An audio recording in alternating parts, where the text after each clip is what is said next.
de Castrense, licenciada Yanina Jiménez. Ella tiene estudios en maestría en lo que se refiere a gobierno y políticas públicas. Asimismo, tiene estudios en gestión de calidad de educación. Licenciada también, como muchos de nosotros, en educación religiosa.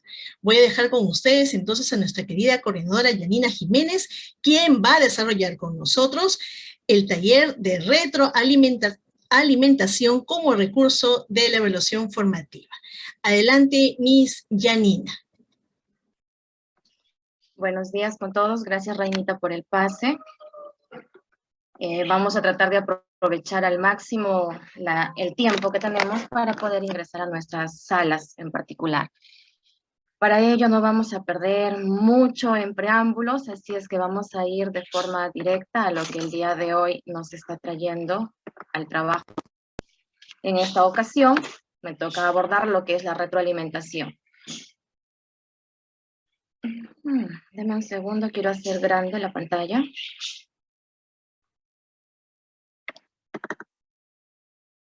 Ya.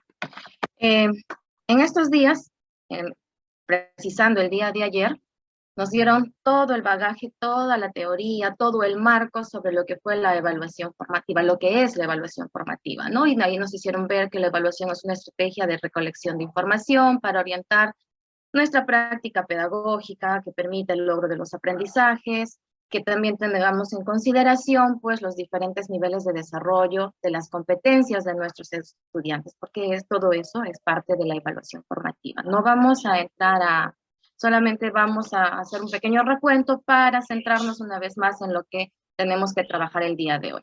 Se nos hablaba sobre el enfoque formativo, ¿ok? Y para qué evaluar, ¿no es cierto? Nos hacían ver para qué estamos evaluando y nos decían también brevemente, les digo, para mejorar qué cosas, nuestras estrategias de aprendizaje, no tan solo en el caso de los estudiantes, para que vean en qué están fallando y qué cosas se tienen que reajustar y mejorar también. Nuestras estrategias de enseñanza, cómo estamos enseñando, qué cosas debemos perfeccionar para conseguir que nuestros estudiantes logren los propósitos que nos hemos planteado, la meta, que es que alcancen la competencia, ¿no? Evaluamos para aprender y también le damos una evaluación para orientar desde una mirada formativa, ¿no? Donde se ve al estudiante como aquel que interactúa con el docente, no solamente como aquel que recepciona. ¿Y cómo se tiene que abordar esta evaluación formativa? Se aborda la evaluación formativa cuando nosotros comunicamos al estudiante en que van a ser evaluados y los criterios en los que van a ser evaluados, ¿no es cierto? Cuando valoramos la actuación, la producción de cada estudiante, a partir de esos análisis de evidencias, de esas producciones que van dando nuestros estudiantes, cuando ellos van alcanzando esos desempeños que él va teniendo, entendiéndose como desempeño aquello que él tiene como actuación, ¿no es cierto? Lo que va trabajando, lo que va a generarnos una evidencia. Y luego para ofrecer retroalimentación a los estudiantes. Pero aquí quiero que nos vayamos ya centrando en la idea de que se entienda esta retroalimentación no solamente como aquel proceso que da solo el docente, como que solo el docente retroalimenta. También dentro de esta retroalimentación tomamos en consideración que se debe desarrollar capacidades en el estudiante para su autoevaluación y la evaluación que se dan entre pares con ellos, ¿ya? Y vamos viendo que nosotros como docentes somos los que vamos identificando los criterios, pero estos criterios, ¿de dónde los íbamos identificando? Nos decía nuestra expositora también, desde los estándares. Los estándares los tenemos, desde ahí vamos identificando estos criterios, los mismos que tienen que ser transparentes, los mismos que tienen que ser compartidos hacia el estudiante para que él desde el inicio sepa cómo va a estar evaluado y en qué cosas, para que también organice su tiempo, organice sus estrategias de aprendizaje. De esto nos va a permitir un recojo de evidencias después de que este estudiante tiene su punto de partida, va a ser las tareas que nosotros como docentes le vamos a ir proponiendo para que este chico en base a esas tareas vaya desempeñándose y nos vaya entregando evidencias, vaya realizando actuaciones sobre aquello que va aprendiendo. Sobre este recojo de evidencias, sobre estas actuaciones, sobre estos desempeños que va a ir teniendo mi estudiante, yo voy a retroalimentar. Y esa retroalimentación me vuelve a hacer a mí también como docente visualizar en qué aspectos, en qué situaciones debe estar mi mejora de mis estrategias y al estudiante le va a permitir también discernir sobre aquellos puntos que él como estudiante, entendiéndose ahí también ya la parte de la gestión de la autonomía, recordemos que lo tenemos, vaya también estructurando sus propias estrategias. En nuestro caso, por ejemplo, tenemos dos competencias, la competencia de construye y de la asume. En todo caso, para cuando yo estoy hablando de evaluación de competencias, me hago la pregunta, ¿no? ¿Cómo voy a demostrar, cómo me demuestra mi estudiante que está adquiriendo esta competencia? En el caso del construye, demostrará pues cuando el estudiante explica, que Dios se revela. ¿Y de dónde ha sacado eso, profesora? Eso está en los estándares también, pero yo voy viendo también por ciclo qué exactamente me dice. Hay una parte que me dice que argumenta, ¿no? El estudiante al explicar también hace una argumentación. Y este estudiante pues voy a poder corroborar cuando ella me explica que Dios se revela en la historia de la salvación, como alguien cercano que lo busca, que lo interpela y que acoge. Esos criterios yo ya le voy dando forma.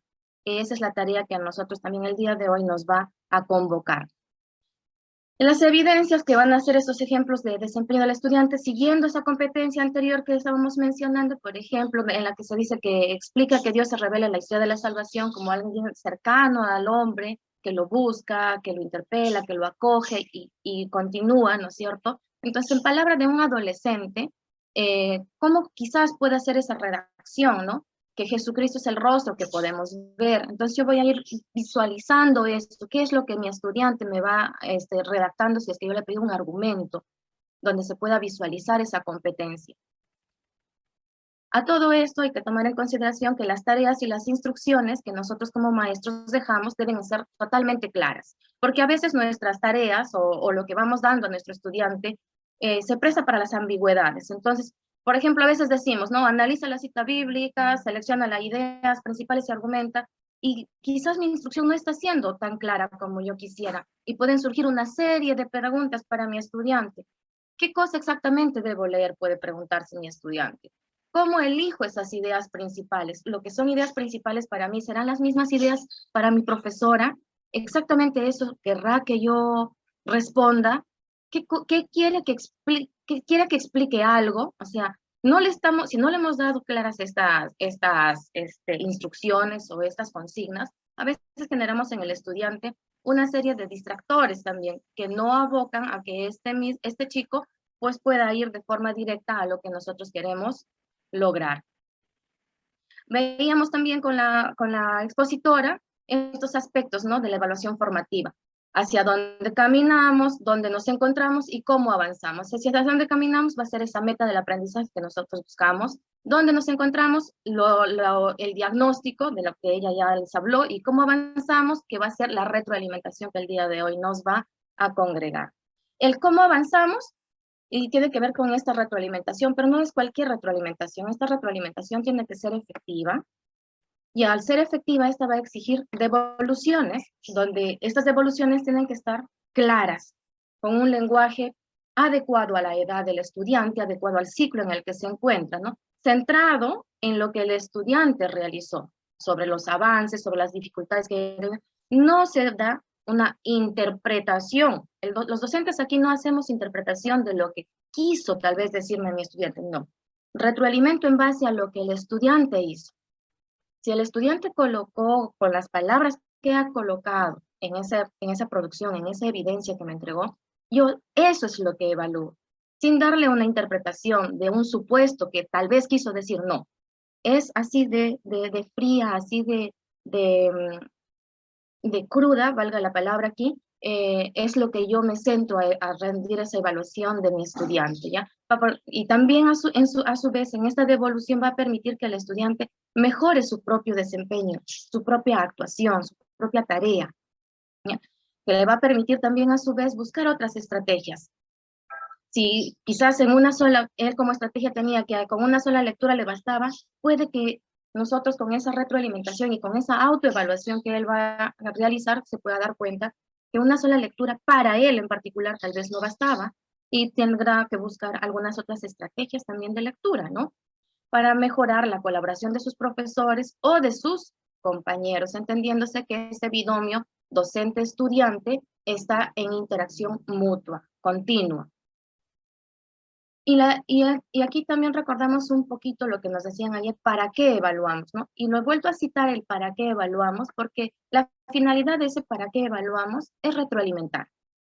Es retroalimentar. Y esto se va a dar cuando existen las evidencias de lo que el estudiante está aprendiendo también. Y a su vez le va a permitir a que este estudiante conozca y haga suya esas evidencias de lo que está aprendiendo y pueda descubrir también aquello que le está costando más aprender o aquello que tal vez no lo ha visto porque se le pasó, porque tal vez lo vio como que sin importancia, pero que sumaba a lo que nosotros habíamos lanzado como propósito también, para que los estudiantes monitoreen su propio aprendizaje y autorregulen sus procesos de aprendizaje, para que se realice esa autoevaluación y esa coevaluación que constituyen su núcleo central. Por eso es que hace un instante les mencionaba que la retroalimentación no solo se reduce a lo que el docente pueda dar, sino que también se tiene que generar esos espacios para que se propicie el desarrollo de la capacidad de la autoevaluación y de la evaluación entre pares,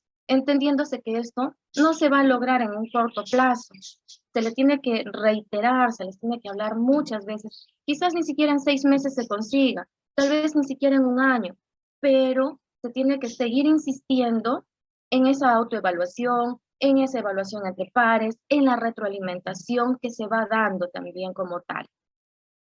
Entonces vamos a ir viendo estos dos elementos importantes de lo que forma parte de lo que es la evaluación formativa, entendiéndose aquí como la autoevaluación a ese propósito, que es uno de los propósitos de la evaluación formativa, que nos conduce a la mejora del aprendizaje para desarrollar esa autorregulación, vinculada directamente con una de las competencias que ya les dije, que es la gestión.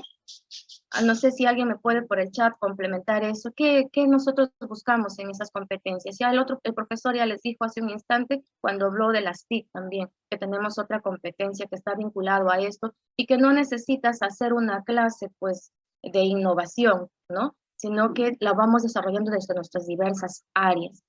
Entonces, esta gestión del aprendizaje está muy vinculada a esto de la autoevaluación, donde el estudiante va a aprender a darse cuenta de cómo debe organizar su aprendizaje, de cómo va aprendiendo, para que busque las mejoras que necesita y pueda poner en marcha aquello con lo que cuenta también. Y vamos a ver, por ejemplo, aquí lo que les decía, la gestión del aprendizaje de manera autónoma, ¿no? Porque nosotros, ¿qué buscamos desarrollar? ¿Qué capacidades buscamos desarrollar con esta competencia? ¿O qué capacidades se movilizan con esta competencia? Se moviliza donde el estudiante define sus metas de aprendizaje, organiza acciones estratégicas para alcanzar sus metas de aprendizaje, donde va a aprender a monitorear y ajustar su desempeño durante el proceso de aprendizaje. Miren todo lo que moviliza esta competencia. Entonces, si nosotros nos sumamos a que el estudiante pueda afianzar esta competencia, la pueda ir alcanzando, también vamos a contribuir a que este chico se haga responsable y aprenda a valorar el por qué y el para qué está aprendiendo. A veces solamente nos quejamos de que los estudiantes no participan, de que los estudiantes no le dan la debida importancia. Quizás todavía el estudiante no está siendo consciente de lo que implica esto. Por lo tanto, empecemos a trabajarlo como profesores para que este chico entienda que a través de esa gestión de su aprendizaje de manera autónoma, él pueda tener todo eso, pueda monitorear, pueda ajustar sus tiempos, pueda ajustar sus estrategias, todo lo que él moviliza cuando hace este proceso de aprendizaje. Por ejemplo, aquí hay una grilla que nos puede servir como un ejemplo. Esto está tomado de Rebeca Anijovic, que es una de las expositoras muy conocida cuando hablamos de evaluación formativa, ¿no? En esta grilla, por ejemplo, ella nos hacía conocer que también en este contexto que nos encontrábamos se aplicaba un tanto a la misma familia, porque los estudiantes estaban en ese contexto de familia. Entonces ahí como que el docente le daba un punto extra para que desde la familia se vea cómo. A veces nos cuesta lograr que la familia participe, ¿no es cierto? Que la familia también sea ese actor importante del proceso de aprendizaje, porque lo es. la familia no es ajena a este proceso, es uno de los agentes que también participa en esto. No es tan solo el docente, no es tan solo la sociedad civil, no es tan solo el Ministerio de Educación o los docentes, sino es la suma de todos para lograr que vayamos hacia la meta que estamos planteándonos, ¿no? Por ejemplo, aquí en esta grilla se buscaba, pude comunicarme con mis profesores regularmente, el chico ahí nos hará conocer para visualizar también cuáles pueden ser sus dificultades, ¿no? Este es un ejemplo de ese tipo de autoevaluación, ¿no? Luego tenemos una lista de cotejo que hemos visto un tanto más común. Para nuestros profesores de ODE Castrense les es muy familiar porque es una de las listas de cotejo de autoevaluación que se han venido trabajando. Muchos de los profesores más o menos la pueden identificar con muy similar a la propuesta que se pudo dar desde Aprendo en Casa, porque nosotros también la visualizamos, pero le dábamos ese toque ya de preguntarle y que no se quede solo en el logré, que nos haga saber el por qué considera que lo logró y qué le puede faltar para conseguirlo, ¿no? Entonces, si yo estaba viendo en esta competencia construye y estaba pidiendo que el estudiante explique, argumente, ¿no? Entonces, en este caso, por ejemplo, si él va direccionado a que argumente sobre la importancia de proteger nuestra salud corporal como un regalo de Dios, que Dios nos da para administrarlo adecuadamente al estudiante, con todo el desarrollo de esas actividades, me podrá decir si lo ha logrado, si está en proceso de lograrlo, qué puede hacer para mejorar esos aprendizajes. Entonces, yo como profesor voy estructurando esos criterios también. Y también tengo la estrategia, la escalera de la metacognición, que eso se da entre pares, ¿no? ¿En qué ocasiones puedo usarlo? ¿Para qué me ha servido? ¿Cómo lo he aprendido? ¿Qué he aprendido? Entonces voy de menos a más. El qué aprendí. Porque generalmente nos hemos quedado, ¿no es cierto?, en las tres preguntas. ¿Qué aprendí? ¿Cómo lo aprendí? ¿Y para qué? Y aquí a veces nos olvidamos de la actuación. ¿En qué otras ocasiones puedo utilizar este aprendizaje, esto que acabo de desarrollar, ¿no? Me va a servir para un futuro cuando me encuentre en contextos similares, cómo los voy a poder utilizar, cómo voy a poder desenvolverme ahí al hablar a través de un trabajo de competencias, ¿no? Porque el trabajo de competencias me hace saber que aquello que yo voy aprendiendo me va a servir en diversos escenarios donde yo tenga que desempeñarme o desenvolverme. Otro también es, otro modelo de una autoevaluación, tiene que ver con este escalón, ¿no? ¿A cuál escalón llegaré o llegarás el día de hoy? Que también está muy vinculado con la parte emocional del estudiante, psicológica del estudiante, que tiene que ver con que no lo logré, estoy a veces totalmente rendido, no puedo hacerlo, pero no es que no puedo hacerlo, ahí es intentar averiguar por qué no puedo hacerlo. Quiero hacerlo, entonces si yo quiero hacerlo, ¿qué me está faltando para lograrlo? ¿Cómo lo hago? Ya, entonces busquemos estrategias de cómo lo vas a hacer, porque esa es su autoevaluación. ¿Cómo lo hago? ¿Cuáles son las estrategias que puedes utilizar para lograr esa meta? ¿Trataré de hacerlo? Pues bien, vamos, intentémoslo. Esta estrategia, vamos a ver si me funciona, lo intentamos. Si no me funciona, cambio de estrategia y voy intentando. ¿Puedo hacerlo? Sí, claro, puedes hacerlo. Y le vamos nosotros guiando. Lo haré y lo hace el estudiante. Lo hice. Y en cuanto a la retroalimentación, vamos a ver que Rebecca Anijovic nos dice que tiene tres dimensiones la retroalimentación. Nos tiene una dimensión cognitiva, es la pregunta sobre qué vamos a retroalimentar, en la dimensión organizativa, cómo vamos a retroalimentar, y en la emocional, cómo decimos o escribimos la retroalimentación. En la cognitiva es sobre qué vamos a retroalimentar, ¿no es cierto? Lo que les decía, sobre aquello que el estudiante me ha entregado, sin interpretación por parte del maestro. Tengo ese trabajo, hago la lectura del trabajo y sobre eso yo retroalimento. Me organizo cómo voy a retroalimentar. Si tengo pues un número grande de estudiantes, para eso viene esa dimensión organizativa. ¿Cómo atiendo a toda esta cantidad de estudiantes? Y la emocional, ¿cómo digo esa retroalimentación o cómo escribo aquello que le tiene que llegar a mi estudiante? Por eso es que se decía que tiene que ser también un lenguaje que el estudiante pueda comprender de acuerdo al ciclo, de acuerdo a las características de mi estudiante. ¿Y por qué es importante la retroalimentación? Porque nutre los procesos de la enseñanza, porque es aprendizaje también, tanto para el docente como para el estudiante, ¿ya? Porque ese aprendizaje que sale de la retroalimentación que me permite diagnosticar también, me va a señalar aquellos puntos que yo como docente también puedo mejorar.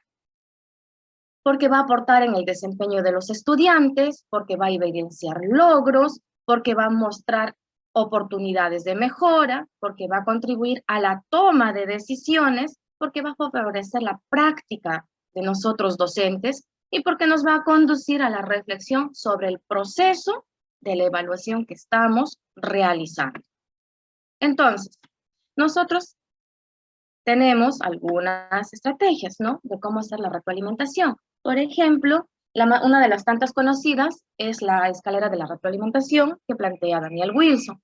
En esta nos hace saber que nosotros podemos hacer podemos clarificar aquellos puntos que consideramos se tienen que esclarecer que el estudiante tal vez no los ha visto, no los ha tomado en consideración.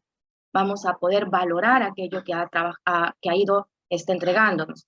Vamos a poder expresar esas inquietudes, vamos a hacer esas sugerencias. No les resolvemos la tarea, pero sí sugerimos, ¿no?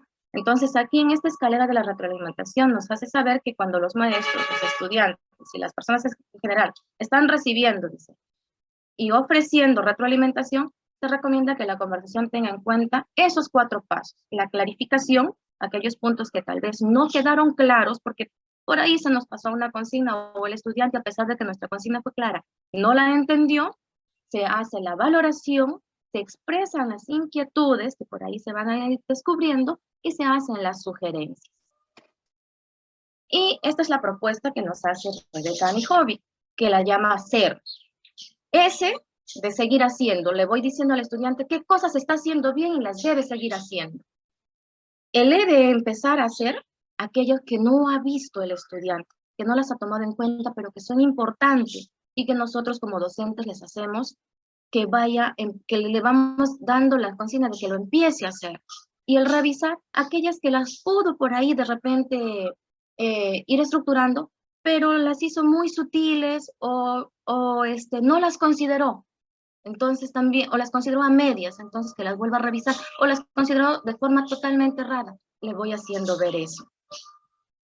Y si no tengo conectividad, nos hace saber también Rebeca Anijovic que se puede ofrecer tareas más un ejemplo, nos dice. Nos adelantamos a lo que pueda suceder.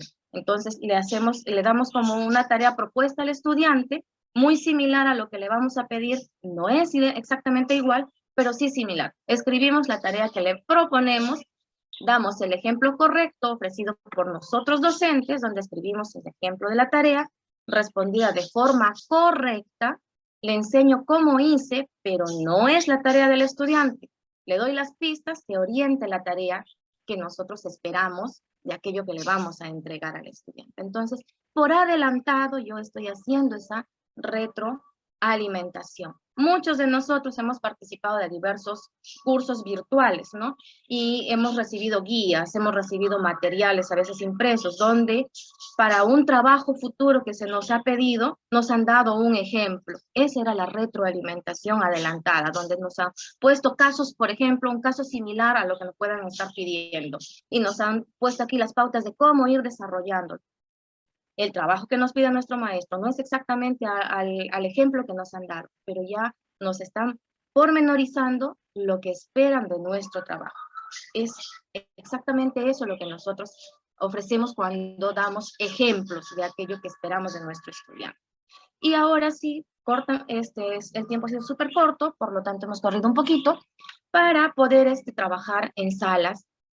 Ya nosotros conocemos nuestras salas, vamos a ir a la sala que han trabajado el día de ayer, y vamos a empezar a estructurar nuestros instrumentos.